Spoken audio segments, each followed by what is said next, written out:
Alors bonjour David Roux, vous êtes le propriétaire des petites chenillettes qui sont justement ici. Oui. Comment s'est passé le début de votre saison? Difficile. Pourquoi cela? Par rapport à la conjoncture qui est en ce moment en France. Voilà, tout simplement. Les gens n'ont pas d'argent, alors dépensent moins. Oui. Vous êtes forain de père en fils? Oui, de père en fils. Depuis Combien de générations? Oh, minimum 6, 7, je sais pas exactement.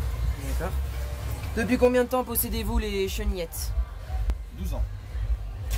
Depuis combien d'années venez-vous à Commentry? 12 ans. D'accord. Possédez-vous un autre manège, stand ou autre? Oui, j'ai un autre stand de pinces. D'accord. Quel est le constructeur des petites chenillettes? Alors le constructeur des petites chenillettes, ça a été 3 artisans qui l'ont fait en 1948 à Molisson.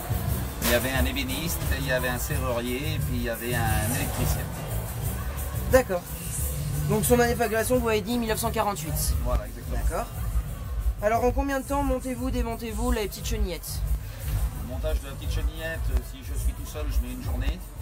Oui. Et pour démonter, 3 à 4 heures. D'accord. À combien de personnes?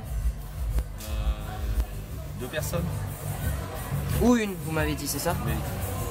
Et combien de convois pour transporter les petites chenillettes? Un seul convoi. Une semi alors? Non, un camion. D'accord. Quel est le poids de votre attraction? 3 tonnes 5. Combien de passagers peuvent embarquer à bord des chenillettes? Ça peut aller de 36 à 48, tout dépend du nombre de personnes qui montent dans les voitures. Et la fréquentation de la fête, bien sûr.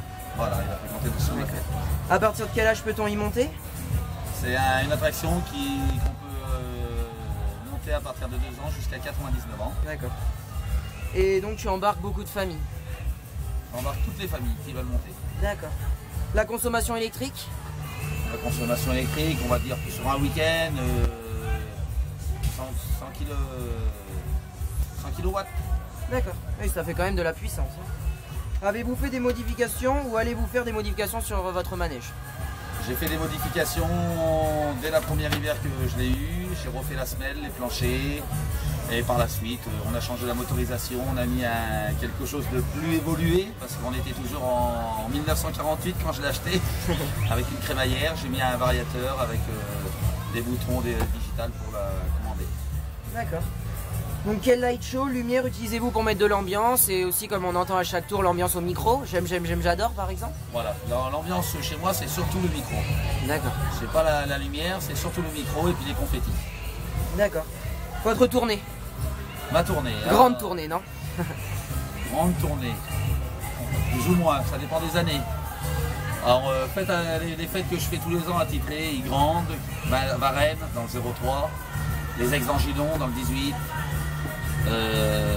Aigurande, Molusson, Aigurande, Guéret, Feltin, Montbrison, Ausence, Salbris, Commentry, Autun. Cette année, ça fait 2-3 années que je fais Cône-sur-Loire maintenant, Saint-Amand-Montron, et Pâté et Romorantin.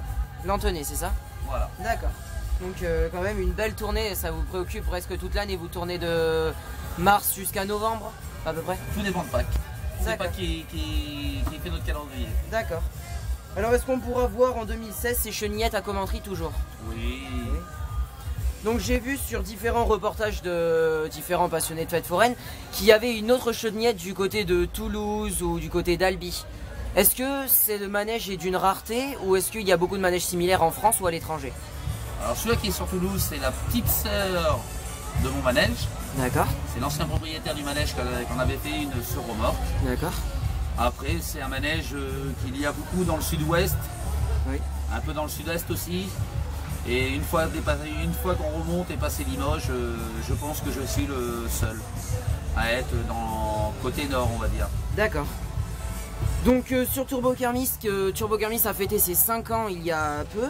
Et à l'occasion de cela, nous nous demandons si vous aviez un meilleur souvenir ou une anecdote à nous faire partager, une anecdote souriante comme l'a dit Fête Limousin la dernière fois à la Foire du Trône. Nous avons eu le danseur à Bordeaux, nous avons eu des forains qui ont fait monter des célébrités. Moi j'ai eu une année, j'ai fait Royaume de la Civière, j'ai eu les enfants de Jacques Lafitte. Mais le souvenir le plus marquant, c'est que son manège, comme il date depuis 1948, il y a quand même quelques générations qui montaient dessus. Et une année à Guéret, j'ai monté 4 générations de l'arrière-arrière-grand-mère jusqu'au petit-fils sur le manège. Et ils avaient tous monté en étant petits dessus. Ah oui, très bien. Ça, oui, c'est une belle anecdote, oui. Et donc, pour terminer cette interview, pouvez-vous nous montrer vos commandes du métier? Les commandes du manège se trouvent là, tout simplement. Oui. Arrêt, marche, avant, arrière, et le variateur pour accélérer. D'accord. Eh bien, Et écoutez, le bouton d'arrêt d'urgence. forcément. Bon alors David, je vous remercie beaucoup de votre temps que vous m'avez accordé et je vous souhaite une bonne réussite pour la fin de votre tournée et puis pour vos vies futures. Merci beaucoup. Je vous remercie bien, monsieur Adrien, de la passion que vous avez après la fête foraine. J'espère qu'il y a beaucoup de passionnés comme vous, des amoureux de la fête foraine, ce qui veut dire qu'on intéresse encore beaucoup de gens et ça nous motive pour l'avenir.